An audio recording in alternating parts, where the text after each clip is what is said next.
औज़ुबिल्लाहिमिनश्शैतानिर्रजीम बिस्मिल्लाहिर्रहमानिर्रहीम। जिहाद के बहुत ही महत्वपूर्ण टॉपिक पर आज ये दूसरा लेक्चर आपके सामने पेश कर रहा हूँ। अब तक आपने देखा कि कैसे अहले बैत ने जिहाद अकबर को सबसे ऊपर रखा, न केवल अपने कथन में, परंतु जब वो दिव्य आत्माएं मानव शरीर में थीं तो भी उन्होंने ऐसे ही करके दिखाया अपनी करनी से। यानी ऐसे जिंदगी जी के दिखाई कि हर इंसान के लिए एक नमूना बनकर जिए, कि उनकी तरफ देखकर तुम अंदाजा लगा सकते हो कि कैसे कोई इंसान अपनी आत्मा को कंप्लीट वश में करते हुए सिर्फ और सिर्फ अल्लाह की खुशनुदी और अल्लाह की रिजा के लिए अपनी जिंदगी व्यतीत करे।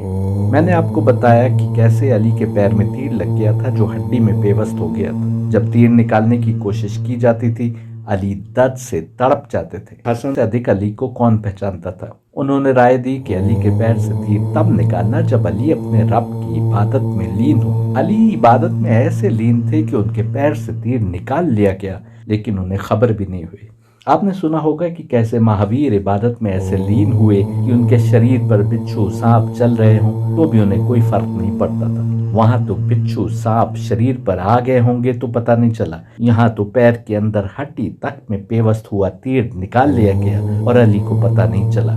लेकिन अफसोस की बात यह है कि क्योंकि प्रॉफिट मोहम्मद कलयुग के लोगों के लिए रास्ता बताने आए थे, ऐसे समय में जब आत्माएं बीमारियों में ग्रस्त हो चुकी थी और मोक्ष के मार्ग पर आगे बढ़ने लायक नहीं रह गई थी, इसलिए अधिकतर मुसलमानों को रूहानियत का ये लेवल समझ ही नहीं आया कि उसका अधिक उल्लेख किया जाता। जीसस भी आने वाले समय के मसीहा के बारे में कह रहे थे कि जब स्पिरिट ऑफ ट्रुथ आएगी, सन ऑफ मैन आएगा, वो मसीहा आएगा तो वो भूसे में से बचे रह गए दानों को भी निकाल लेगा। प्रॉफिट मोहम्मद ने ऐसा ही किया। कलयुग की आत्मा को फिर से वो मैसेज बताया जो दिव्य आत्माएं हर जमाने में देती आई थी। मैसेज की ताकत और उनकी पर्सनैलिटी और कैरेक्टर की कशिश के कारण अनेक लोग जो निजात पाने से वंचित रह गए थे वो उस मार्ग पर आ गए। करबला इसका एक जीता जागता नमूना है, जहां एक ही स्थान पर करीब 150 ऐसे लोग जमा थे जो सब रूहानियत के आला मकाम पर पहुंचे हुए थे।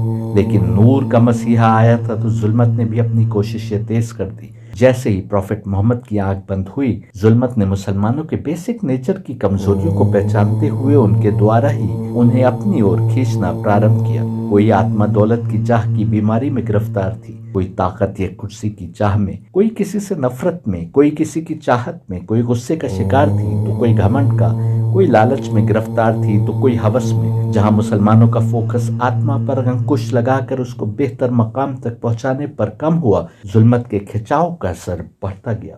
अधिक समय नहीं गुजरा था कि अधिकतर मुसलमान नमाजें भी पढ़ रहे थे, रोजे भी रख रहे थे, जिहाद के नाम पर लड़ाइयों में बिचा रहे थे, लेकिन उनका आत्मिक लेवल उन्हें दुनियावी मोहब्बतों में गिरफ्तार करके नीचे खींच लाया था। कुछ ऐसे भी थे जो कहने को तो मुसलमान थे, लेकिन जुल्मत ने, शैतान ने उन्हें अपना कारिंदा बना लिया था, उन्हें अपना एजेंट बना लिया था। अहले बैत ही डिवाइन गुरु थे। उनके दामन को छोड़ने के कारण डिवाइन मैसेज की हकीकत की समझ से मुसलमान दूर होते चले गए थे। इस हद तक कि आज तक अनेक मुसलमान ऐसे हैं जिन्हें जिहाद का असली कॉन्सेप्ट समझ नहीं आता और उनमें ही वो जो जुल्मत के यानी शैतान के कारिंदे बने हमारे बीच घूम रहे हैं, कई बार ये इन भोले भाले मुसलमानों को अपनी ओर खींचने में कामयाब हो जाते हैं।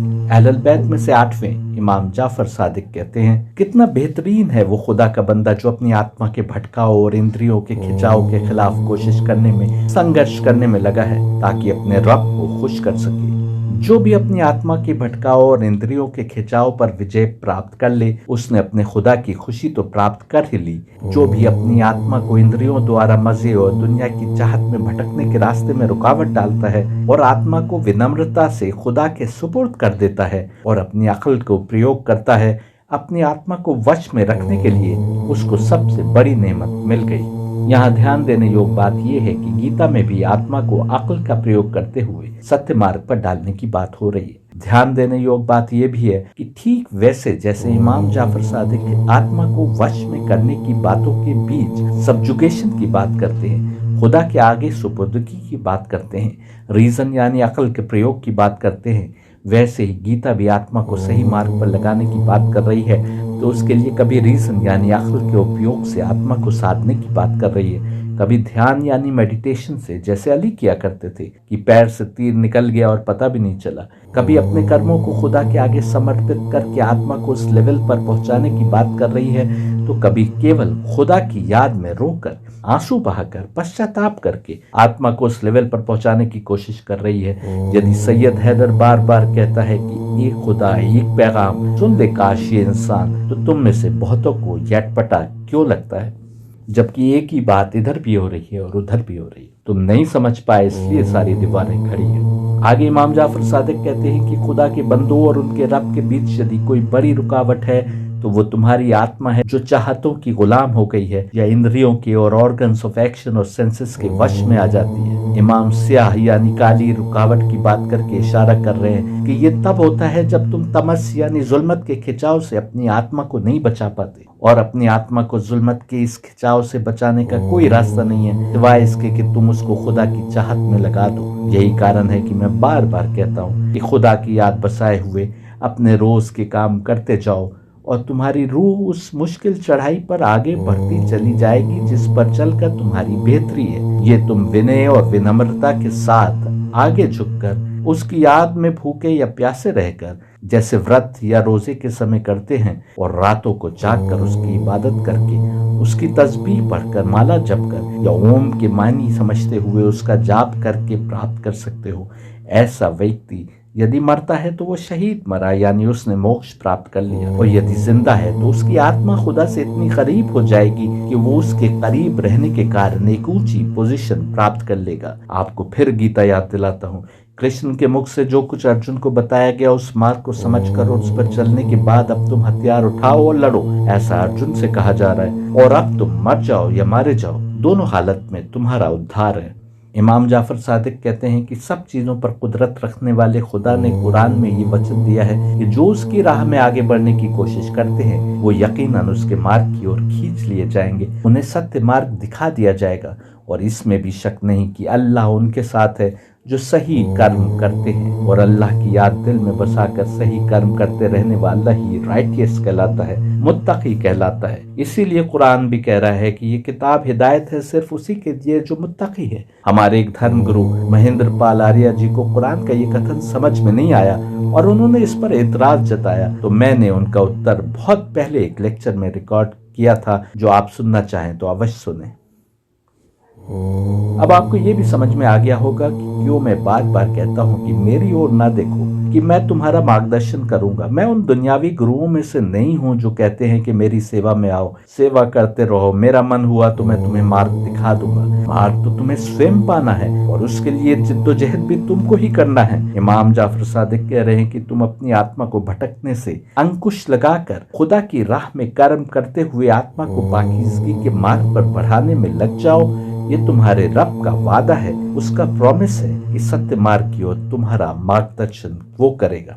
आगे देखो इमाम जाफर सादिक क्या कहते हैं। जब तुम किसी और को पाओ जो अपनी आत्मा को अपने वश में करके उसको पाकीज़गी की राह पर आगे बढ़ाने की कोशिश में लगा है, और पाओ कि उसकी कोशिश अधिक कामयाब है, तो अपनी आत्मा को सख्त फटकार लगाओ और उसको याद दिलाओ कि वो और अधिक सावधान और दृढ़ निश्चयी हो जाए। खुदा की ओर से तुमको जो कर्म लाजिम किए गए हैं और जिनको करने से मना किया गया है, उनको अपनी आत्मा की लगाम बना लो और उसके मास्टर, मालिक, सवार बनकर जिस प्रकार वो अपने नातजुर्बेकार और उद्यमी गुलाम को काबू में करता है, अपनी आत्मा को भले कर्मों की ओर लगाओ। प्रॉफिट मोहम्मद की बात करते हुए इमाम जाफर सादिक कहते हैं कि वो इतना अधिक इबादत किया करते थे कि उनके पैर सूज जाते थे, और जब लोगों ने इसकी शिकायत की तो उन्होंने उत्तर दिया कि क्या मैं कादिर मुतलक ऑलमाइटी रब का शुक्राना अदा न करूं?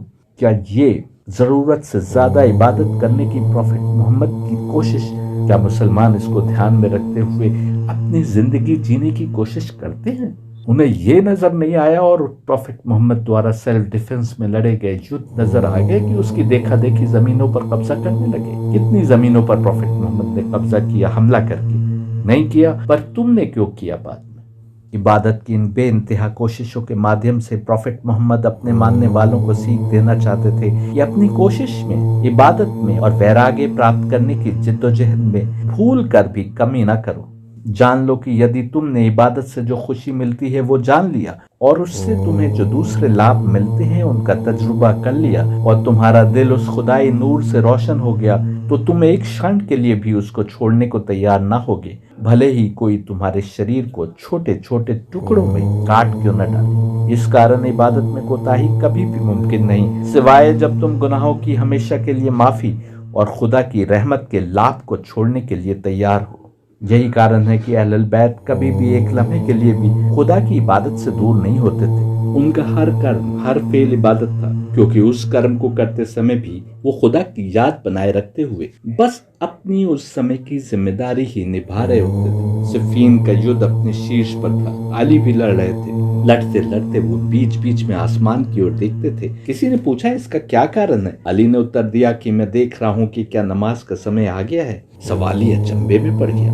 उसने पूछा, क्या ये सही समय है नमाज पढ़ने के लिए? अली ने उत्तर दिया कि इसी के कारण तो हम लड़ रहे हैं। इस वाक्य को ध्यान में रखिएगा, क्योंकि आगे हम गीता से आपको इससे मिलता जुलता वाक्य दिखाएंगे।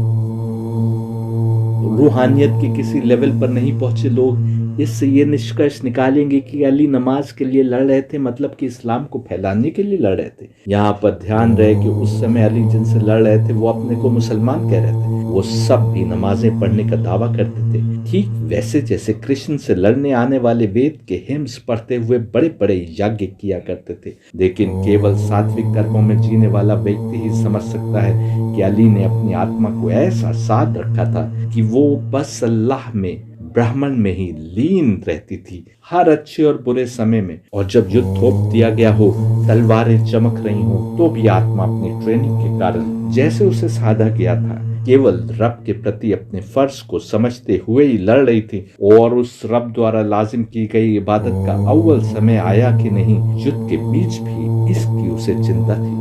बहुत से लोगों की समझ में नहीं आता कि क्यों जब दोनों ओर की फौजें आमने सामने खड़ी थी, जब युद्ध के शंख बज रहे थे और दोनों ओर से तीरों की बारिश हो रही थी, तो क्यों कृष्ण दोनों फौजों के बीचों बीच जाकर अर्जुन को उपदेश देते। जो लोग कृष्ण के उपदेश देने पर शक में पड़ जाते हैं कि क्या ये सच्ची घटना हो सकती है, कहते हैं कि ऐसे कैसे हो सकता है कि कोई युद्ध के बीच में उपदेश देने की सोचे।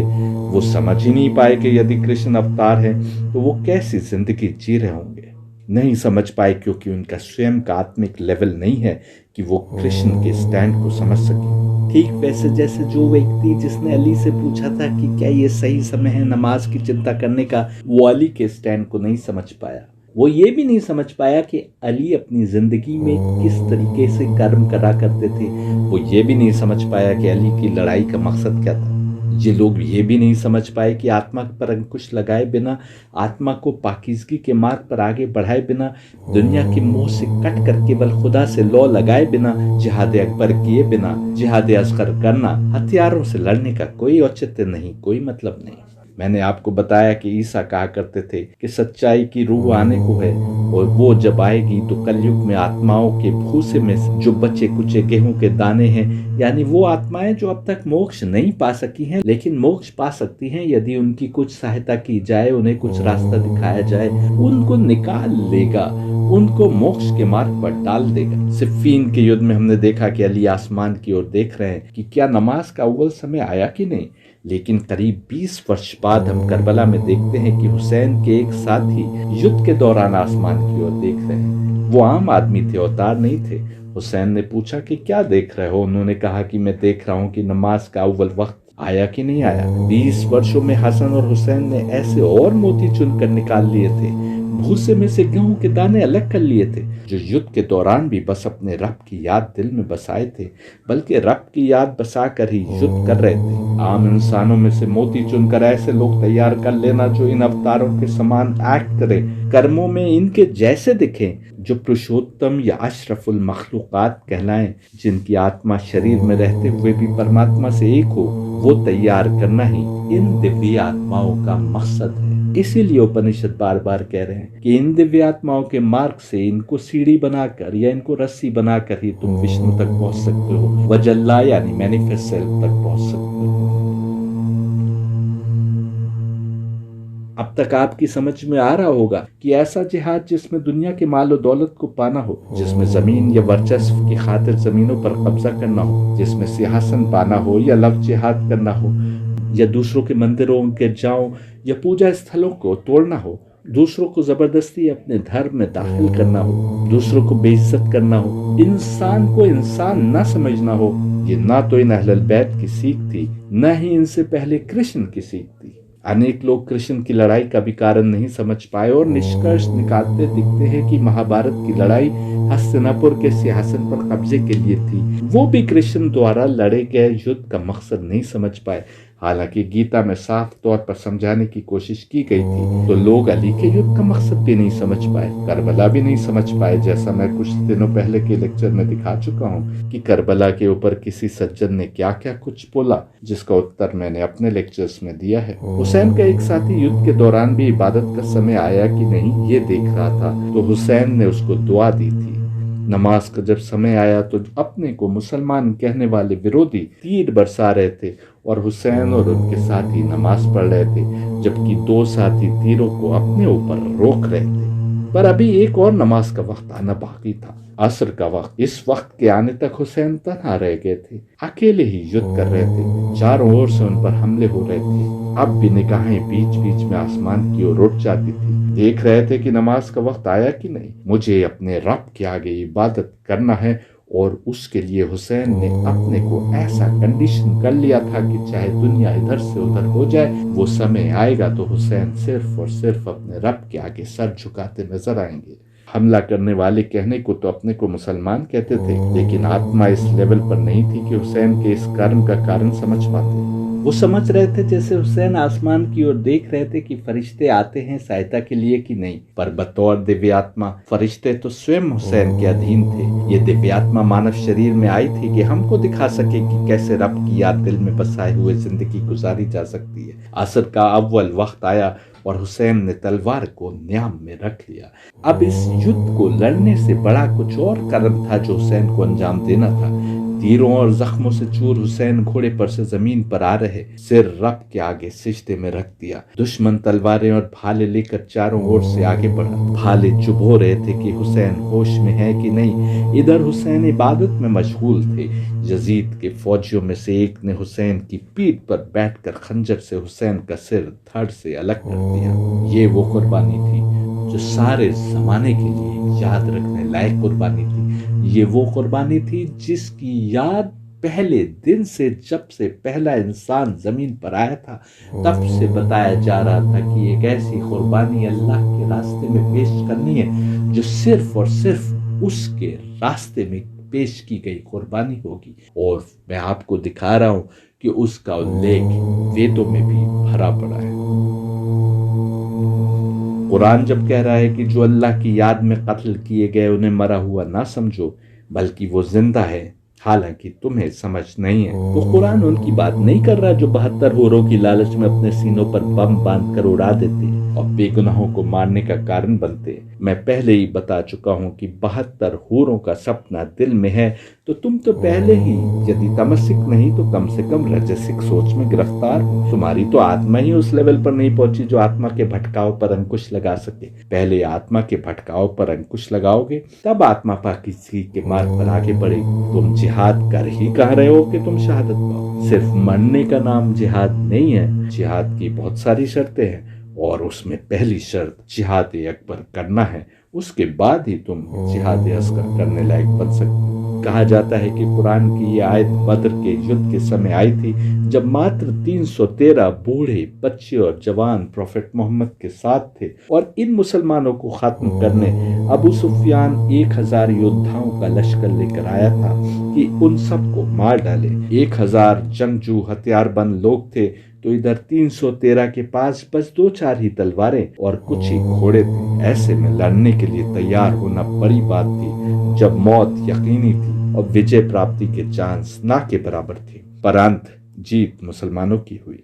याद रखो, यदि तुम केवल सोकर उठ रहे हो, रोजी की तलाश कर रहे हो, खा रहे हो, पी रहे हो और अपने परिवार और एंटरटेनमेंट में अपना बाकी समय लगा रहे हो, तो तुम में और अन्य जानवरों में क्या अंतर है? पेट भरने के लिए रोजी की तलाश तो जानवर भी करते हैं, वो भी बच्चे पैदा करते हैं और उनका लालन पालन करते हैं, पर जो वो नहीं करते वो ये कि अपने दिमाग का प्रयोग करते हुए जानवर सत्य और असत्य में, सीधे रास्ते में और गुमराही में, नूर और जुल्मत में, दो मार्ग में से एक को तलाश नहीं करते। वो बस एक ही मार्ग पर चल रहे होते हैं, जो मार्ग उनको बताया गया है। तुम्हारे लिए दिमाग बीच में दिया गया है और दोनों मार्ग तुमको बताए गए हैं कि अब इसमें से अपने दिमाग को इस्तेमाल करते हुए अपना रास्ता चुनो।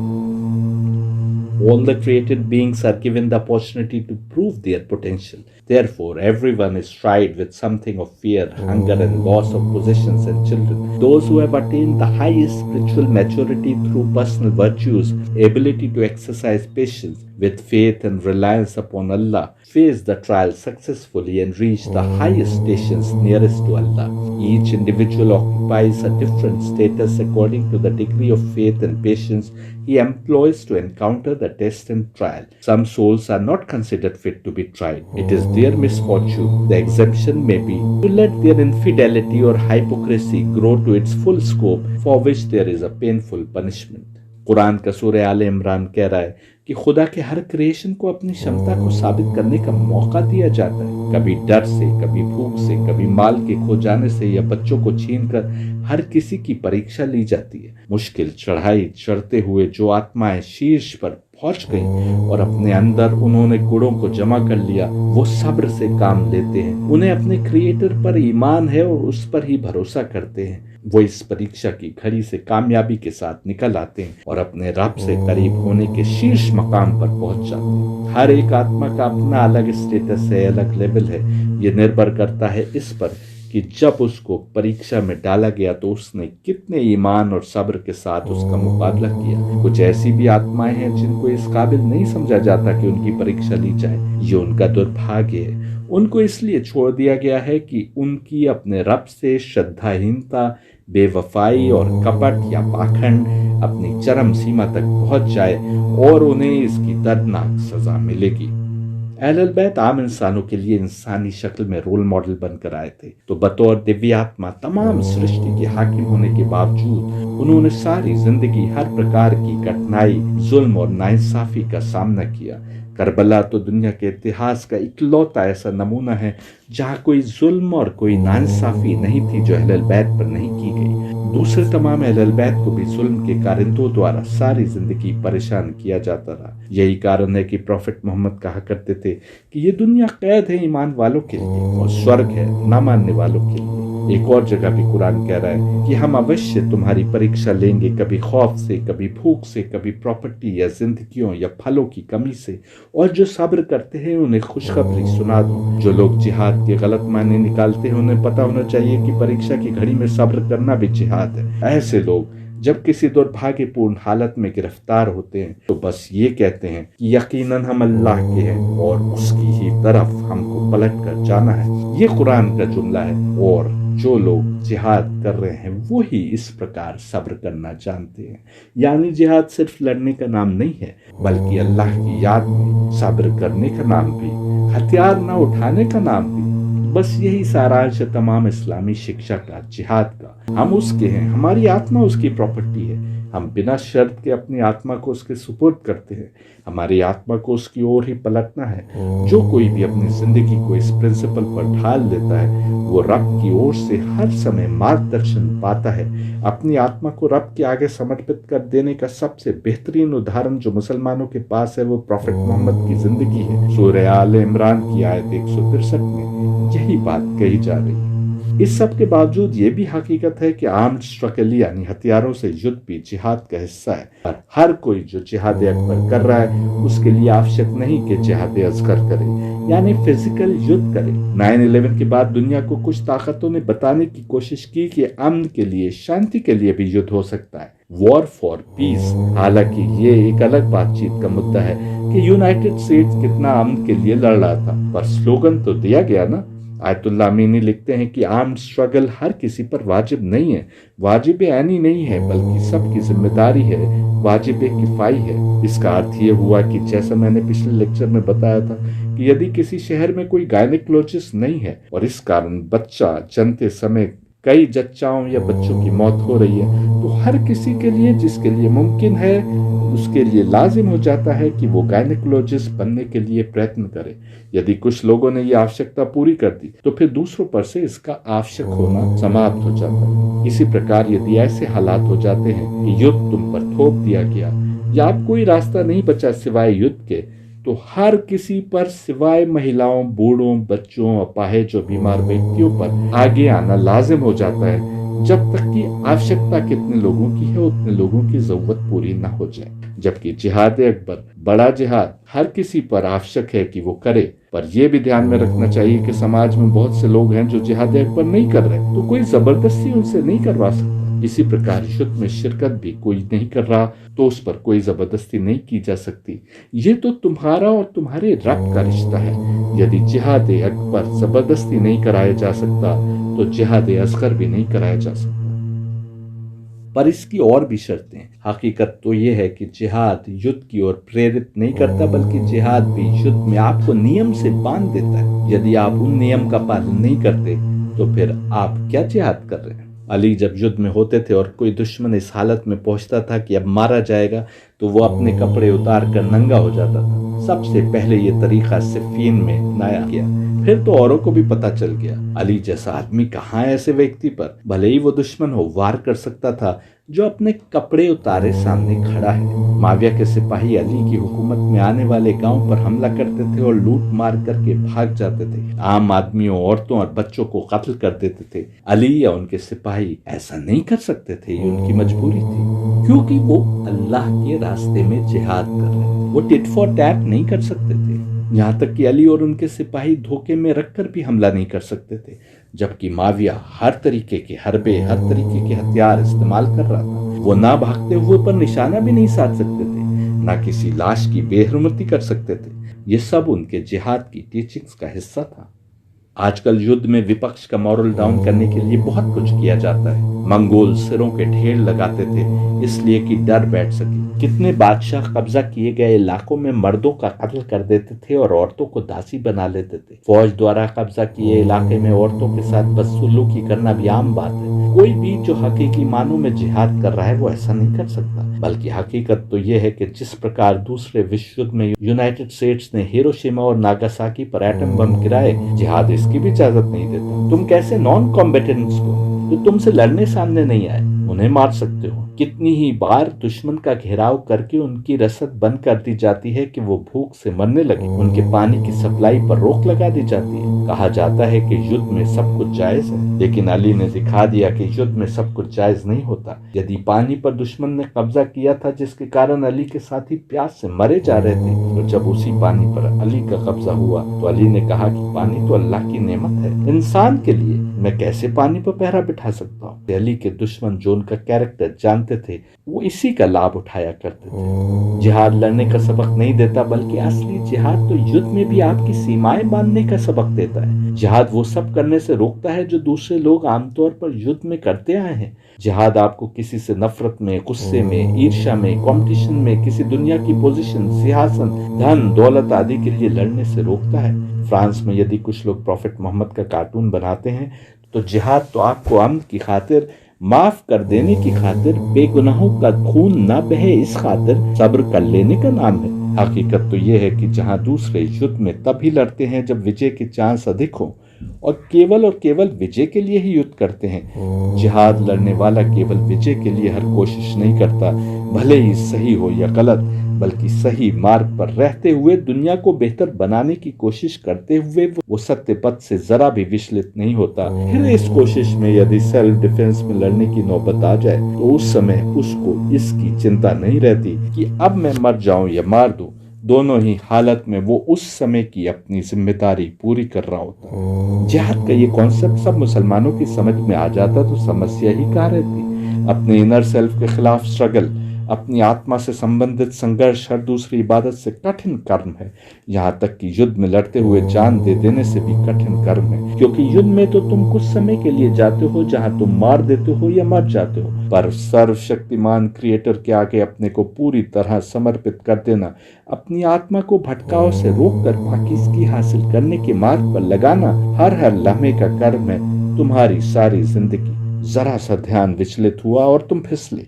हकीकत तो यह है कि अपनी आत्मा को लेकर यह संघर्ष इतना ही कठिन है कि यदि तुम लड़ाई में चूके, हर समय सचेत नहीं रहे और रास्ते में आने वाली परेशानियों और कठिनाइयों का खिंचाव, चाहतों और भटकाव को नहीं झेल पाए तो तुम आगे नहीं बढ़ पाओगे। ये इतना ही कठिन मार्ग है कि जो इस पर चलकर मोक्ष यानी निजात पा जाए, कुरान ने उन्हें आगे बढ़ जाने वाला बताया। अफसोस की बात यह है कि मुसलमान इस आगे बढ़ जाने का मतलब भी नहीं समझ पाए। इस पर भी मैं बीते लेक्चर्स में बात कर चुका हूँ। तुम्हारी कोशिश जब भी कामयाब होगी जब कुछ दूर तो तुम स्वयं इस मार्ग पर चले और फिर दिव्यात्माओं ने तुम्हारी सहायता हेतु तुम्हें खींच लिया।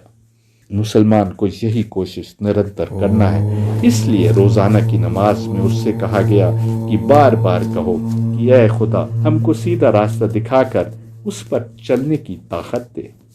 और यही कारण है कि प्रॉफेट मोहम्मद भी अपने रब से यही दुआ मांगते दिखाई देते हैं कि ऐ खुदा, मुझे मेरी आत्मा के भरोसे एक क्षण के लिए भी न छोड़ देना। और अल्लाह भी जानता है कि इस कठिन चढ़ाई पर चढ़ने वाले को उसकी ओर से सहायता की आवश्यकता पड़ेगी, वरना जुल्मत राह में इतने रोड़े अटकाएगी कि आगे बढ़ना नामुमकिन हो जाएगा। इसलिए अल्लाह ने कुरान में वादा किया कि जो हमारी राह में कोशिश करेंगे आगे बढ़ने की, हम उनका यकीनन अपने रास्तों की ओर मार्गदर्शन करेंगे। यकीनन अल्लाह उनके साथ है जो सत्य के मार्ग पर है। मेरा मानना है कि यदि कोई एक किताब पेश की जा सकती है जो जिहाद के कॉन्सेप्ट का परफेक्ट डिस्क्रिप्शन है तो वो गीता है। मुसलमान जो अपने दीन को सही सही समझ गए हैं, वो यदि मेरे साथ गीता पढ़ ले तो वो भी इस निष्कर्ष पर आए बिना नहीं रह सकते। यही कारण है कि मैं अपनी सरकार से चाहता हूं कि वो स्कूलों में गीता, वेद और संस्कृत का पढ़ना लाजिम कर दे, पर गीता का कोई भी संस्करण ऐसे ही कोर्स में लागू ना कर दे। संस्कृत भी ऐसी ना पढ़ाए कि 10वीं तक जो छात्र संस्कृत पढ़ते हैं वो अधिकतर एक वाक्य को भी ट्रांसलेट नहीं कर सकते, बल्कि ऐसी संस्कृत पढ़ाएं कि छात्र स्वयं वेद और गीता को समझते हुए पढ़ सके। सनातन धर्म की ओर पलटने का इससे बेहतरीन रास्ता कोई नहीं है। मैं आपसे आग्रह कर रहा हूं कि गीता का कोई भी संस्करण अपनी मर्जी से उठाकर कोर्स में दाखिल न कर दें, क्योंकि ऐसे भी संस्करण हैं जिनको पढ़कर ऐसा निष्कर्ष निकलता है जैसे कृष्ण ने पांडव की युद्ध में सहायता हस्तिनापुर पर कब्जे के लिए की थी। गीता में शब्द प्रयोग हुआ है धर्म क्षेत्र, कुरुक्षेत्र। गीता का पहले ही वाक्य साफ शब्दों में कह रहा है कि यह धर्म युद्ध है, सत्य और असत्य के बीच युद्ध है। तकवा और परहेजगारी के मार्ग पर चलने वालों का उन लोगों से युद्ध है जो अपने को वेद का मानने वाला तो कहते थे पर दुनिया की चाहतों में गर्क थे। यानी पहले ही वाक्य से साफ है कि ये कुरुक्षेत्र हस्तिनापुर के सिंहासन पर किसका कब्जा रहेगा इसलिए नहीं रचाया गया। यदि ऐसे ही करना होता तो पांडव कपट से मिली चौसर के खेल में हार के बाद 14 वर्षों के लिए वनवास में न चले गए होते। अब तो कृष्ण पांडव को युद्ध में लाए हैं और पहले अर्जुन को जिहाद अकबर का पाठ पढ़ाकर तैयार कर रहे हैं, क्योंकि सत्य मार्ग को समझा नहीं, उस पर चले नहीं तो तुम जिहाद असगर यानी छोटा जिहाद यानी हथियारों से जिहाद भी नहीं कर सकते।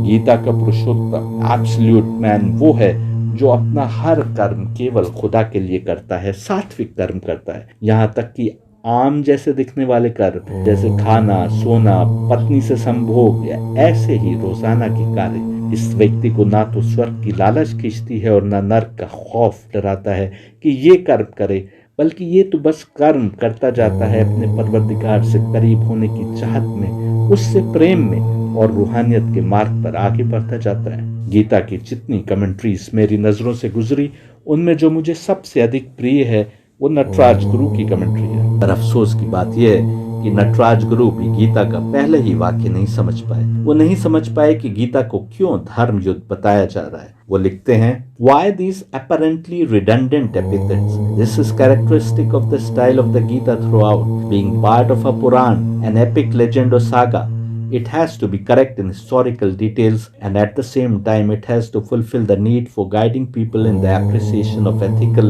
and spiritual values. संजय और धृतराष्ट्र के बीच गीता के प्रारंभ में हो रही वार्तालाप को दिया गया है। उससे साफ है कि दोनों ओर से लड़ने आई फौजें ये समझ रही थी कि वो सत्य मार्ग पर हैं और दूसरी ओर जो हैं वो अधर्मी हैं। कृष्ण जो अवतार थे और सत्य मार्ग की ओर भटके हुए वेद के मानने वालों को फिर से वापस लाना चाहते थे, वही वेद के मानने वाले समझ रहे थे कि कृष्ण वैदिक धर्म के विपरीत बातें कर रहे हैं।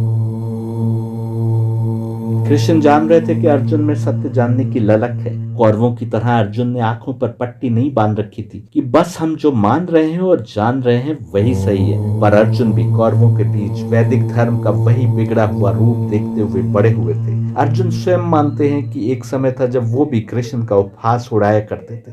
इसका अर्थ क्या हुआ? इसका ये अर्थ हुआ कि बहुतेरे लोग, जिसमें कौरव भी शामिल है, वो कृष्ण का उपहास उड़ाया करते रहे होंगे। समझने की कोशिश कीजिए। साफ है कि कृष्ण बड़े दिनों से अपनी शिक्षा देने में लगे थे और उसी सत्य मार्ग की शिक्षा के कारण बाप दादा से विरासत में मिले वैदिक रीति रिवाज पर चलने वाले कृष्ण के बताए मार्ग को, जिसमें वो वैदिक देवताओं की मात्र पूजा पर संतुष्ट न रहकर अपनी इबादत को और आगे विष्णु तक और फिर एब्सोल्यूट तक ले जाने की बात करते थे, नकार कर कृष्ण की शिक्षा का उपहास उड़ाते थे। पर जब आहिस्ता आहिस्ता कृष्ण के मार्ग को अपनाने वाले बढ़ने लगे तो उस समय के धर्म गुरुओं को अपनी पोजीशन खतरे में दिखाई देने लगी। वो बड़े आलिशान यज्ञ जिसमें इन धर्म गुरुओं को बड़ी बड़ी भेंट दी जाती थी, वो उनका रुतबा, उनकी इज्जत कहाँ रह जाती जहाँ सब कृष्ण के मार्ग को अपना लेते। ये कारण बना कुरुक्षेत्र के धर्म युद्ध का, जिसमें एक पक्ष का मानना था कि हम वेदों के सच्चे ज्ञानी हैं, तो दूसरी ओर कृष्ण एक ऐसी परिभाषा बता रहे थे जिसमें वेदों में वर्णित देवताओं के ऊपर भी कुछ ताकतें हैं जिनको हमें पहचानना है। यही कारण है कि हमको गीता की ऐसी भी कमेंट्रीज पढ़ने को मिल जाएंगी जिसमें कहा जा रहा है कि कृष्ण वेद के मुखालिफ थे, या ऐसे लोग भी मिल जाएंगे जिसमें कुछ कहते दिखते हैं कि कृष्ण संन्यास लेने के पक्ष में थे और दूसरी ओर कुछ दूसरे कहते दिखते हैं कि कृष्ण यज्ञ आदि करने के पक्ष में थे। इनमें से कोई भी कृष्ण की शिक्षा और गीता को समझा ही नहीं, पर कृष्ण भी जिस बात पर सबसे अधिक जोर देते दिखाई दे रहे हैं वो अपनी आत्मा को पवित्रता के मार्ग पर आगे बढ़ाते हुए मैनिफेस्ट सेल्फ या विष्णु तक ले जाने की निरंतर कोशिश है। हकीकत तो यह है कि यदि कृष्ण न होते तो अर्जुन इस युद्ध को आगे नहीं आते। गीता स्वयं बता रही है कि कैसे जब अर्जुन ने देखा कि दोनों ओर उनके रिश्तेदार हैं, मित्र हैं, उनके गुरु हैं, उनके अपने लोग हैं, उनके ससुर हैं, उनके मामा चाचा आदि हैं, साले बहनोई हैं, तो उनका कमान उनके हाथ से फिसलने लगा। वो अर्जुन कहते हैं कि उन्हें इस युद्ध में जीत भी नहीं चाहिए, न ही उनको सिंहासन चाहिए, न अन्य लाभ। जिन रिश्ते नातेदारों के लिए कोई ये सब चाहत रखता है वो तो स्वयं इस युद्ध में विपरीत खड़े हैं। क्या ये पॉइंट भी दिखाने के लिए काफी नहीं है कि अर्जुन हस्तिनापुर के सिंहासन पर कब्जे की गर्ज से इस युद्ध में नहीं आए थे? युद्ध का नतीजा ये हुआ कि उसमें विजय के बाद सिंहासन पांडवों को मिल गया, पर उसके बाद भी पांडवों ने क्या किया? वो सब के सब सिंहासन छोड़कर मेरु पर्वत की ओर चल दिए, जहाँ के रास्ते में उनकी मौत हो गई। कुछ लोग ये भी कहते हैं कि क्योंकि कौरवों ने भरे दरबार में द्रौपदी का चीरहरण किया था, इस कारण गुस्से में पांडव लड़ने आए थे। पर जरा सोचिए, गुस्सा सबसे अधिक किस समय होता है? ठीक उस समय जब कुछ गलत किया गया हो। उस समय तो पांडव फैसला कबूल करके खामोशी से 14 वर्ष के वनवास को चल दिए, यानी उस समय उन्होंने उस खेल में मिली अपनी पराजय को माना, फिर 14 वर्ष इधर उधर भटकते रहे और फिर 14 वर्ष बाद उन्हें अचानक गुस्सा आ गया। चलिए मान भी लें कि 14 वर्ष तक अपना गुस्सा बचा कर रखे रहे मौके की तलाश में, परंतु यदि ऐसा है तो फिर कुरुक्षेत्र के मैदान में जब दोनों फौजें आमने सामने खड़ी हैं तो उधर के रिश्तेदारों की याद क्यों आ रही है? क्यों हाथ से धनुष फिसला जा रहा है? ये तो कृष्ण है जो कहते हैं कि ये धर्म युद्ध है, और किसी भी क्षत्रिय के लिए धर्म पर लड़ने के नाम से बड़ा युद्ध क्या हो सकता है? तो यही बात अगर कुरान कहे कि तुमको धर्म के नाम पर लड़ना है, और जिस प्रकार कृष्ण अवतार है उसी प्रकार मुसलमान मोहम्मद को अवतार मानते हैं, तो फिर क्या गलत है? कृष्ण कहते हैं कि किसी क्षत्रिय को ऐसे युद्ध के कम ही मौके मिलते हैं जहाँ स्वर्ग का दरवाजा खुला हो, और यदि कुरान कहे कि जिहाद से तुम्हें सीधे स्वर्ग में जाना नसीब होगा, तो फिर तुम उस पर इतराज क्यों करते हो? हाँ, जिहाद का कॉन्सेप्ट क्या है वो समझने में गलती हुई, ये बात तो हम मान सकते हैं। याद रखें, केवल मुसलमानों को जिहाद में मरने पर स्वर्ग जाने की बात नहीं हो रही, बल्कि गीता भी साफ कह रही है कि इस धर्म युद्ध में यदि मौत होती है तो सीधे स्वर्ग में पहुंचा दिए जाओगे। यानी क्या मतलब? पुनर्जन्म के फेर से आजाद हो जाओगे, मोक्ष यानी निजात पा जाओगे। अब तुम्हारी आत्मा इस दुनिया में नहीं रहेगी, बल्कि तुम इस दुनिया से आगे बढ़ जाओगे। कृष्ण यहाँ तक कह रहे हैं कि यदि तुम इस युद्ध में लड़ने की अपनी जिम्मेदारी पूरी नहीं करते हो तो तुम गुनहगार हो, क्योंकि ये सत्य और असत्य के बीच युद्ध है जिसका आदेश एक अवतार दे रहा है। यदि विष्णु की ओर का अवतार कह रहा है कि इस युद्ध में लड़ना तुम्हारे लिए लाजिम है तो फिर लाजिम है। आगे तो गीता यहाँ तक कहती है कि बीच का भी कोई रास्ता नहीं। यदि सत्य और असत्य के बीच, यदि सच्चे अवतार के हुक्म से युद्ध होता है तो तुमको या तो सत्य की तरफ से लड़ना होगा या फिर तुम असत्य पर हो।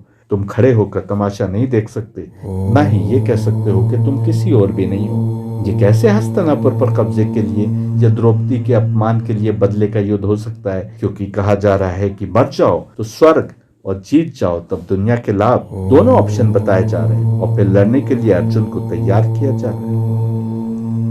दूसरे चैप्टर के अंत में अर्जुन फिर अपने कारण बताते हैं कि वो क्यों नहीं लड़ना चाहते। बताते हैं कि उधर तो वो गुरु हैं जिनकी बड़ी इज्जत है, क्योंकि ये लोग मर गए तो जीने का भी क्या लाभ। पर कृष्ण के मुख से कहा जाता है कि जिस प्रकार इंसान का शरीर बचपने, जवानी, बुढ़ापे आदि के स्टेजेस से गुजरता है, उसी प्रकार आत्मा एक शरीर से दूसरे शरीर में जाती है। जिस प्रकार शरीर कुछ पलों के लिए ठंड तो कभी गर्मी से गुजरता है, वैसे ही सुख और दुख है। आत्मा की जिंदगी की फिक्र करो और खुशी में बहुत अधिक खुश, दुख में बहुत अधिक दुखी ना हो जाओ, बल्कि जो व्यक्ति खुशी और गम में एक समान रहता है वही मोक्ष की राह का मुसाफिर है। आप देखिए, अर्जुन को रिश्तेदार दिखाई रहे थे, इस दुनिया के गुरु दिखाई दे रहे थे।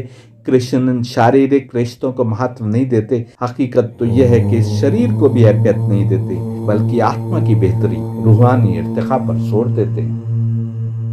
दूसरे चैप्टर से ही कृष्ण फिर अर्जुन को बताते हैं कि सुख और दुख आने जाने वाली चीजें, जो इस सब से विचलित नहीं होता वही मोक्ष पाने का हकदार है। इस स्टेज से आगे कृष्ण उस पूरे मार्ग को विस्तार से बताते हैं जिस पर चलकर मोक्ष प्राप्त होता है। बताते हैं कि कैसे विभिन्न योग द्वारा आत्मा को परमात्मा से करीब होने, पाकिस्तान के मार्ग पर आगे बढ़ने की राह पर लगाया जा सकता है। और एकदम साफ शब्दों में कहते हैं कि खुशी हो या गम, लाभ हो या हानि, विजय हो कि पराजय, युद्ध में पूरी तरह से अपने को झोंक दो। और यदि तुम ऐसा नहीं करोगे तो पापी होगे, गुनाहगार होगे। पापी तक बता दिया यदि तुम इस युद्ध में शामिल नहीं हो।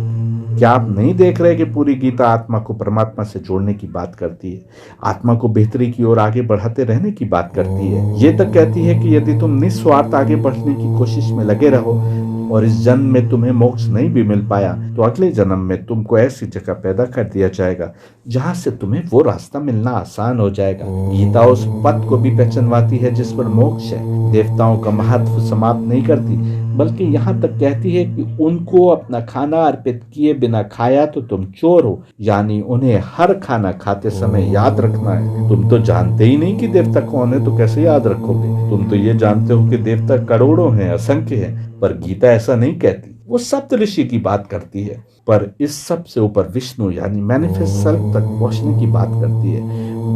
विष्णु यानी मैनिफेस्ट सेल्फ ही फर्स्ट पर्सन में कृष्ण के मुख से गीता में बोल रहे हैं, ठीक वैसे जैसे विष्णु यानी मैनिफेस्ट सेल्फ यानी वजल्ला फर्स्ट पर्सन में कुरान में मोहम्मद के मुख से बोल रहे हैं। गीता में भी थर्ड पर्सन में एब्सोल्यूट यानी ब्रह्मन यानी अल्लाह की बात हो रही है, और कुरान में भी थर्ड पर्सन में एब्सोल्यूट यानी ब्रह्मन यानी अल्लाह की बात हो रही है। गीता में भी जब अर्जुन को इस लेवल तक ले आया जाता है कि वो सत्य मार्ग को पहचानते हुए विभिन्न योग द्वारा अपने आत्मिक उत्थान की कोशिश करें और इस प्रकार वो अपनी आत्मा को परमात्मा से जोड़ दें, तो कुरान और अहले बैत में भी जिहाद अकबर रूह को मुश्किल चढ़ाई पर चढ़ाना ही है जिसके आगे इंसान की बेहतरी है। गीता भी जब इस लेवल तक अर्जुन को पहुंचा देती है तो अब कहती है कि तुम नहीं लड़ोगे तो पापी होगे, तुमको अपने उद्धार के लिए लड़ना है, फिर तुम जीतो या हारो तुम्हारी कामयाबी है। उधर अहले बैत भी सारी जिंदगी विभिन्न तरीकों से रूहानी इर्तिका की, सेल्फ डेवलपमेंट की बात बताते हैं, पर यदि अहले बैत पर युद्ध थोप ही दिया जाता है तो फिर लड़ते हैं इस बात से बेफिक्र होकर कि मौत उन पर आ पड़े या मौत पर। बड़ी अजीब बात यह है कि गीता के कमेंटेटर्स कहते हैं कि गीता में अर्जुन के लिए लड़ना कोई आवश्यक थोड़ी किया गया था, बल्कि कृष्ण ने अर्जुन की मर्जी पर छोड़ दिया था कि वो लड़ें या ना लड़ें।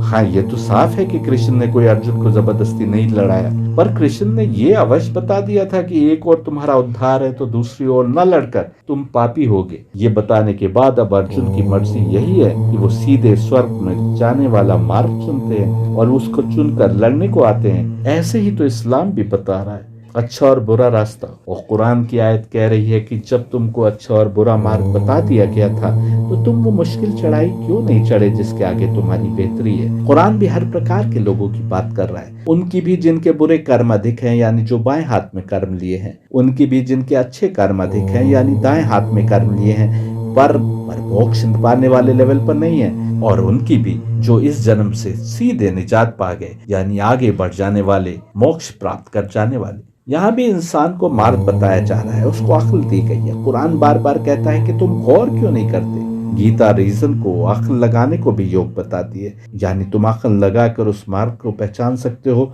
और उस पर आगे बढ़ सकते हो। तुम जब कुरान की कुछ आयतें निकाल कर पढ़ते हो जो युद्ध करने और मारने की बात करती हैं, तो तुम उन असंख्य आयतों को सामने नहीं रखते जो अमल सालिहात यानी अच्छे कर्म करने की बात करती है, जो तुमको अपनी आत्मा को अल्लाह के आगे सुपुर्द कर देने की बात करती है। तुम अहलुल बैत की जिंदगी नहीं देखते जिनको कुरान भी पहचानवा रहा है और रसूल भी, क्योंकि वो आइडियल है। उन नूरानी हस्तियों को पहचानते हुए तुम्हें जुल्मत की तमाम कोशिशों को फेल करते हुए नूर के मार्ग पर आगे बढ़ना है। गीता की भी शिक्षा यही है, कुरान और अहलुल बैत की भी शिक्षा यही है कि तुमको अपनी आत्मा को इधर उधर भटकने, दिमागी बीमारियों या ऑर्गन्स ऑफ एक्शन और सेंसेस द्वारा भटका लिए जाने से बचाना है और हर समय सचेत रहते हुए अपनी अक्ल को इस्तेमाल करते हुए आत्मा को पूरी तरह वश में करके सत्य मार्ग पर लगा देना है। जब तुम इस मार्ग पर आगे बढ़ोगे तो जुल्मत हर मुमकिन कोशिश करेगी तुमको इस मार्ग से पीछे खींच लेने की। वो तुम्हारे मार्ग में अड़चनें पैदा करेगी। उन अड़चनों में न फंसते हुए आगे बढ़ते रहना ही जिहाद अकबर है। हो सकता है अड़चनें पैदा करने की कोशिश में जुल्मत ऐसे हालात पैदा कर दे कि तुमको अपनी आत्मरक्षा में युद्ध करना आवश्यक हो जाए। यह आत्मरक्षा में लड़ा गया युद्ध जिहाद असगर है। जब तुम जिहाद अकबर कर रहे हो तब तो वो हालात बन सकते हैं कि तुमको जिहाद असगर करना पड़े। तुमने जिहाद अकबर ही नहीं किया, तुमने अपनी आत्मा को उस राह पर लगाया ही नहीं, तो फिर ये हालात कहाँ से बनेंगे। अब यदि जिहाद असगर करते हुए तुम मर जाओ या मारे जाओ तो दोनों सूरत में तुम्हारी बेहतरी है। तुम्हारी आत्मा ऑलरेडी उस पीक पर है, अब वो शरीर से निकलती है तो फिर वो मोक्ष तो पाएगी। मर गए तो जैसा कृष्ण ने और प्रोफेट मोहम्मद दोनों ने कहा कि तुम सीधे स्वर्ग में जाओगे, और कामयाब हो गए तो दुनिया के लाभ तो तुम्हें मिलेंगे ही।